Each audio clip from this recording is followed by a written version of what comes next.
Bismillahirrahmanirrahim. Assalamualaikum warahmatullahi wabarakatuh. Kembali lagi di pembelajaran sejarah Indonesia di pertemuan kedua. Hari ini kita akan melanjutkan pembahasan dari materi minggu lalu. Nah, sebelum kita masuk ke materi, kembali lagi Ibu membahas kedatangan bangsa-bangsa Eropa. Nah, sekarang lebih mendetail adalah kedatangan bangsa Belanda. Nah, kita tahu bangsa Belanda datang ke Banten, mendarat ke Banten pada tahun 1595, pertama kali dipimpin oleh Cornelis de Houtman. Nah, ketika beliau datang mendarat di Banten, dia mendapatkan penolakan oleh warga setempat karena sifatnya yang acuh, yang sombong, yang kasar, sehingga mereka memukul mundur bangsa Belanda yang dipimpin Cornelis de Houtman kembali ke Belanda. Kemudian, 3 tahun berselang, datang lagi kapal dari Belanda yang dipimpin oleh Jacob van Eyck. Nah, rombongan Jacob van Eyck ini belajar dari pengalaman Cornelis de Houtman. Mereka datang dengan sifat yang lebih baik, yang sangat bagus, sehingga mendapatkan penerimaan atau welcome lah seperti itu dari masyarakat Banten pada saat itu. Nah, bermulanya kedatangan Jacob van Eyck ini menyebabkan kapal-kapal Belanda tertarik untuk datang juga ke Banten. Yang tadinya misalnya hanya 1 kapal atau 2 kapal, karena tadi sudah diterima oleh masyarakat Banten, berbondong-bondonglah kapal Belanda lagi datang ke Banten, sehingga melunjak atau membludak pedagang tersebut. Nah, banyaknya pedagang Belanda yang terlibat dalam aktivitas perdagangan ternyata justru menimbulkan persaingan. Para pedagang saling berlomba untuk memperoleh rempah-rempah di Banten. Persaingan antara pedagang Belanda pada saat itu menyebabkan harga rempah-rempah di Belanda semakin merosot. Oleh karena itu, beberapa kongsi dagang Belanda mengusulkan pembentukan sebuah perusahaan yang dapat mencakup kepentingan semua kongsi dagang. Nah, hari ini kita akan belajar tentang masa kekuasaan VOC. Ini dia yang tadi Ibu sampaikan, VOC.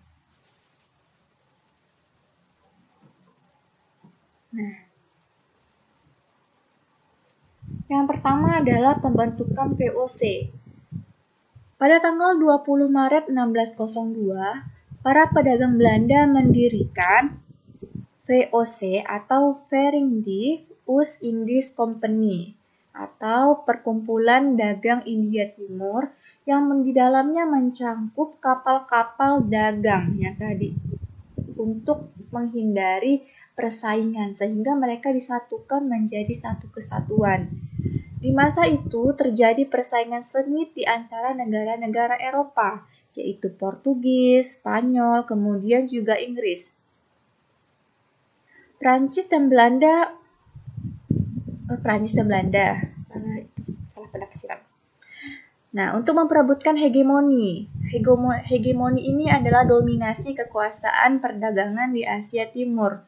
Untuk menghadapi masalah ini, oleh Staten General atau parlemen di Belanda yang dipimpin oleh Prins Maurits, fotonya di sebelah kiri, VOC diberi wewenang memiliki tentara yang harus mereka biayai sendiri. Selain itu, VOC juga mempunyai hak atas nama pemerintah Belanda yang waktu itu masih berbentuk republik untuk membuat perjanjian kenegaraan dan menyatakan perang terhadap suatu negara.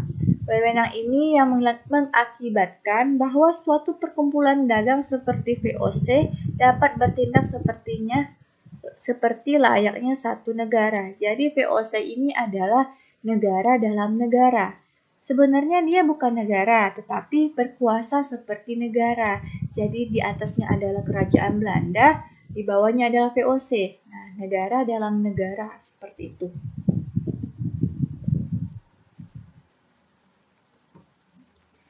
Apa tujuan dibentuknya VOC? Tujuan utama dibentuknya VOC seperti tercermin dalam Perundingan 15 Januari 1602 adalah untuk menimbulkan bencana pada musuh dan guna keamanan tanah air. Yang dimaksud musuh saat itu adalah Portugis dan Spanyol, yang pada kurun Juni 1580 sampai Desember 1640 bergabung menjadi satu kekuasaan yang hendak merebut dominasi perdagangan di Asia.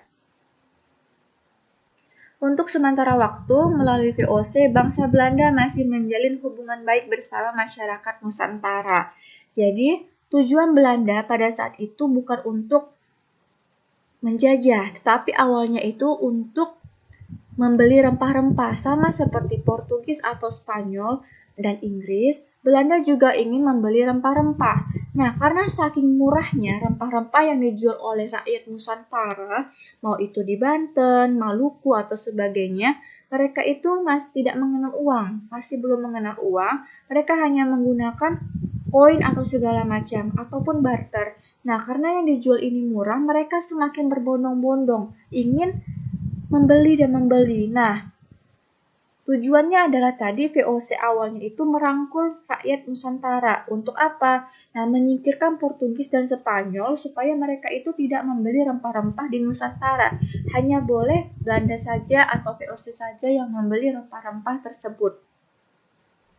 Dan akhirnya apa? Rakyat Nusantara juga menyepakati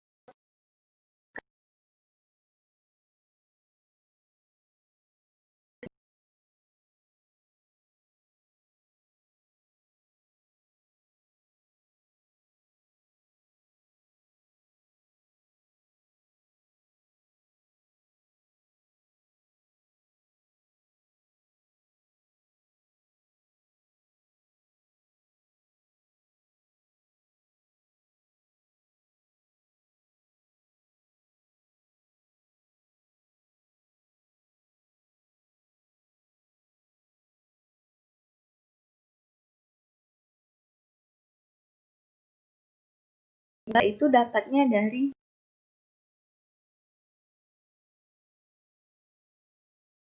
VOC.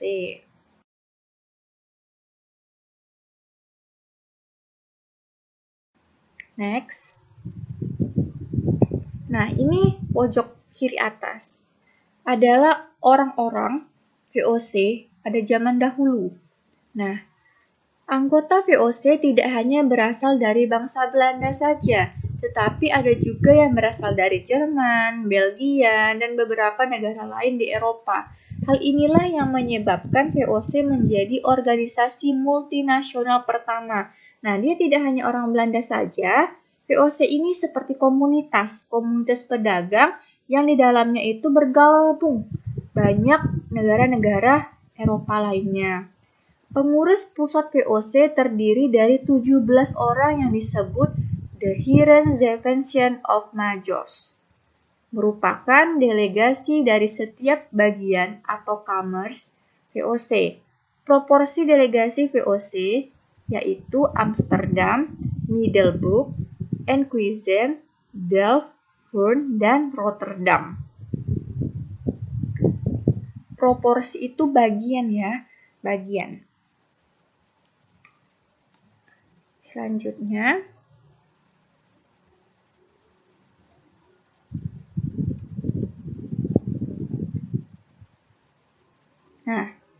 VOC juga mempunyai hak istimewa yang dimiliki VOC tercantum dalam piagam atau carta pada tanggal 20 Maret 1602 yang meliputi 1.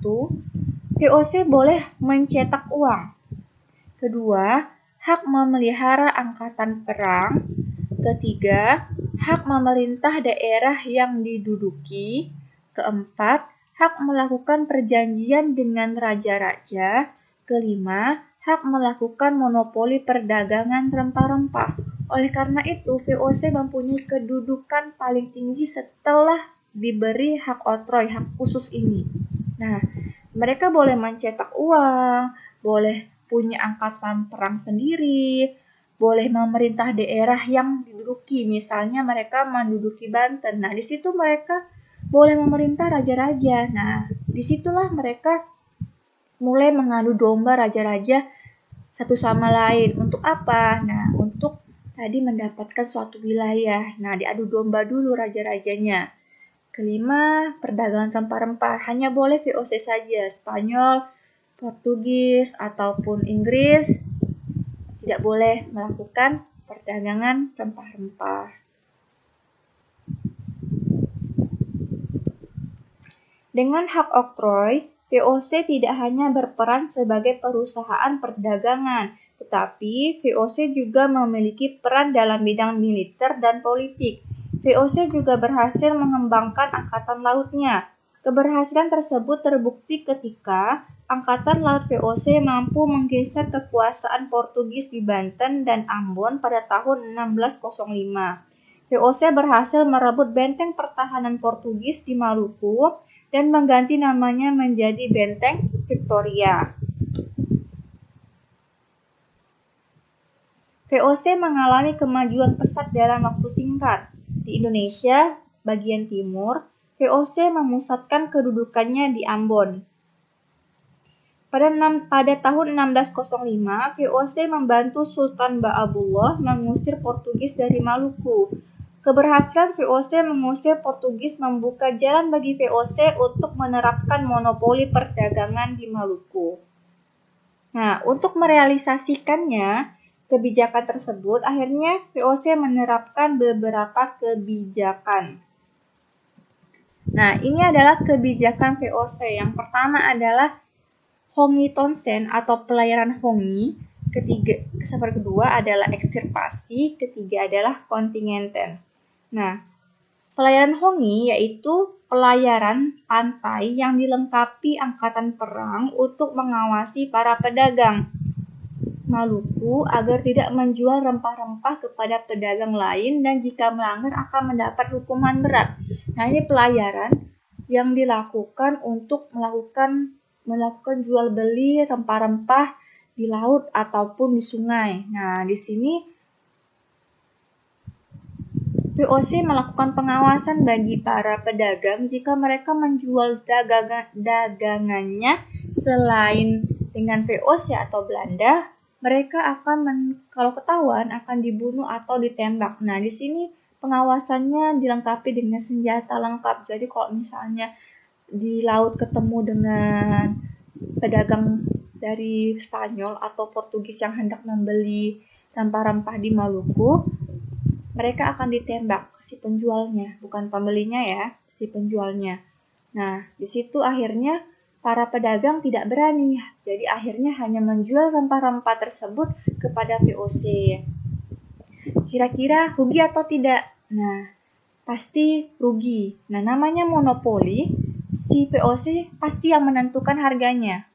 Pedagang Maluku tidak bisa menentukan harga. Nah, kalau dia pengen jualnya 500 rupiah. Nah, VOC pas maunya 100 rupiah saja, seperti itu. Hak kedua adalah ekstirpasi.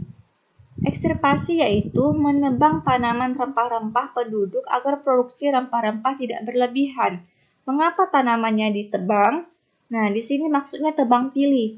Tanaman yang menguntungkan seperti teh, kopi, atau apalagi ya, teh, kopi, ataupun cengkeh segala macam, pokoknya yang mempunyai jual nilai tinggi itu dipertahankan. Sedangkan kalau seperti pohon pisang, pohon kelapa yang tidak mempunyai jual nilai tinggi itu ditebang. Nah, itu namanya hak ekstirpasi, biar tidak rugi, seperti itu. Hak yang ketiga adalah kontingenten, yaitu kewajiban rakyat membayar pajak dalam bentuk hasil bumi.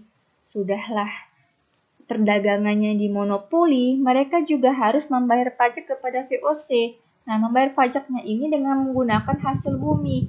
Hasil buminya ini berupa apa? Bisa tambang, bisa hasil sumber daya alamnya, sumber daya manusianya, ataupun yang lain-lain. Jadi harus bayar pajak.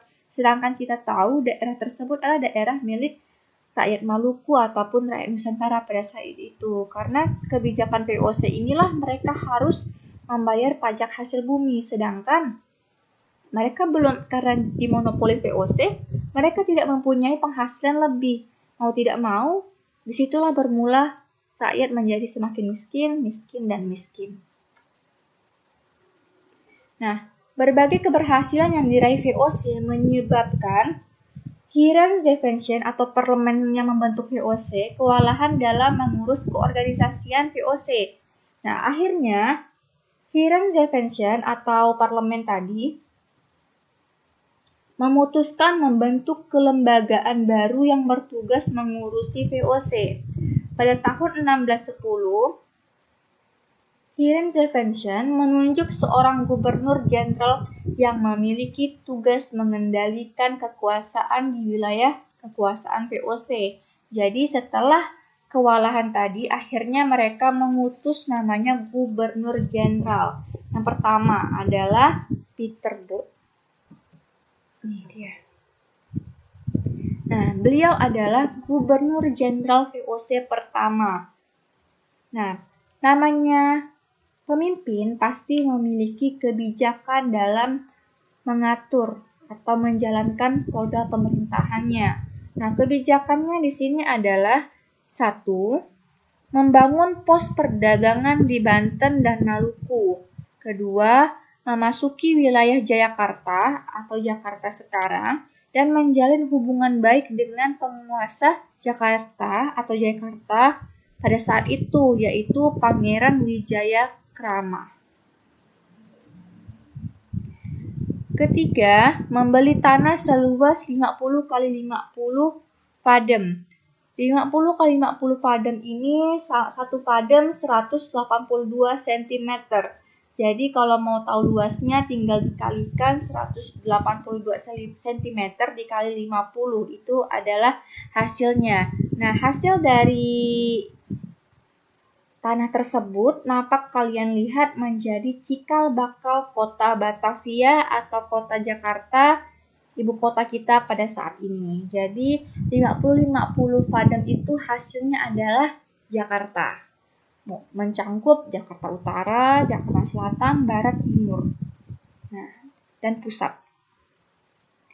Keempat, mengadakan perjanjian dan berusaha memengaruhi penguasa di Maluku pada saat itu.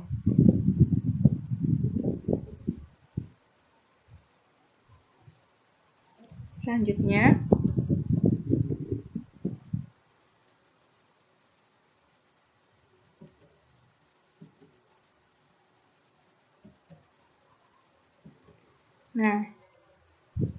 yang kedua adalah perkembangan VOC.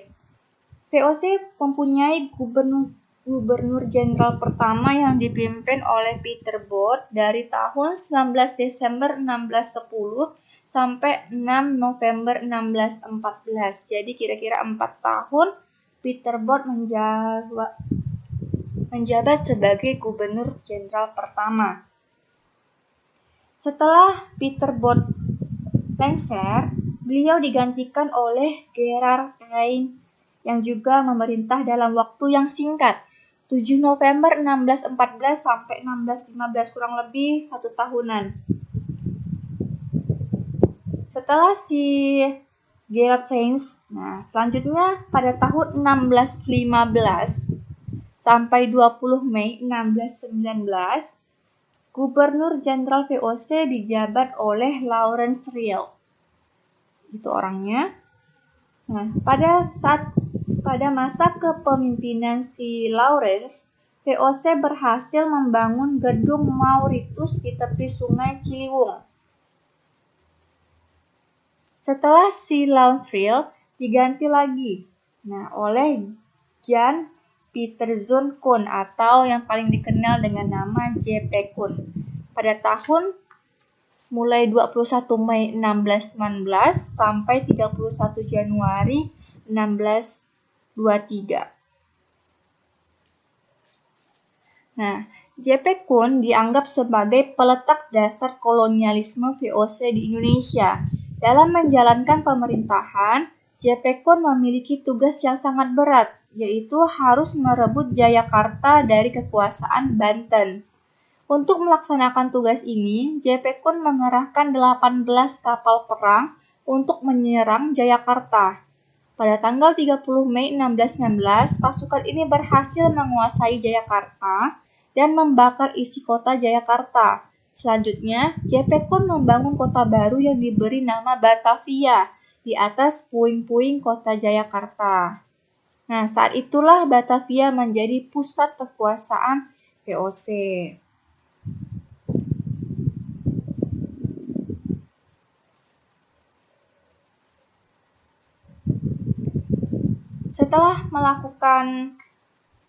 Setelah kita membahas perkembangan VOC, nah di sini selanjutnya adalah pembubaran VOC. Mengapa VOC harus dibubarkan?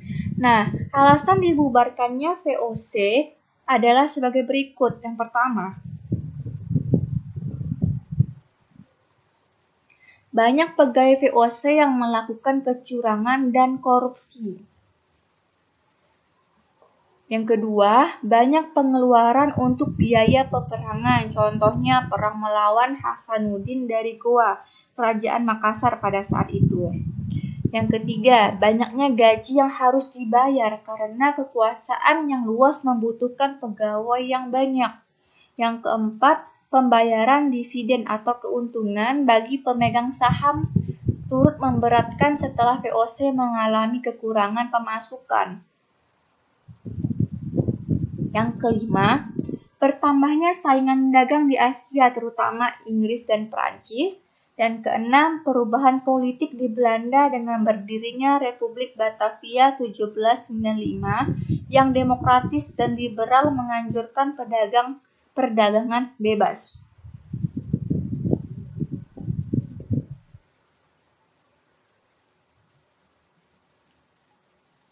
Selanjutnya, pada tanggal 31 Desember 1799, pemerintah Belanda resmi membubarkan VOC. Nah, VOC dan sejarah kolonialisme Belanda di Indonesia tidak dapat dipisahkan satu sama lain. Pembentukan VOC pada 1602 menjadi periode awal penjajahan bangsa Belanda selama hampir 2 abad. Ada yang bilang 2 abad, ada yang 3,5 abad, tergantung dari sumbernya. VOC telah mewariskan wilayah kekuasaan yang sangat luas. Kebijakan politik yang dibangun oleh VOC di tanah jajahan itulah yang kemudian memudahkan pemerintah Belanda mengambil alih kekuasaan atas sebagian wilayah Indonesia. Oke, sampai di sini pembelajaran kita tentang VOC dari awal pembentukan, perkembangan VOC, sampai pembubaran VOC. Kita akhiri pembelajaran kita pada hari ini. Terima kasih sudah menonton. Kita akan bahas di sesi diskusi. Terima kasih. Assalamualaikum warahmatullahi wabarakatuh.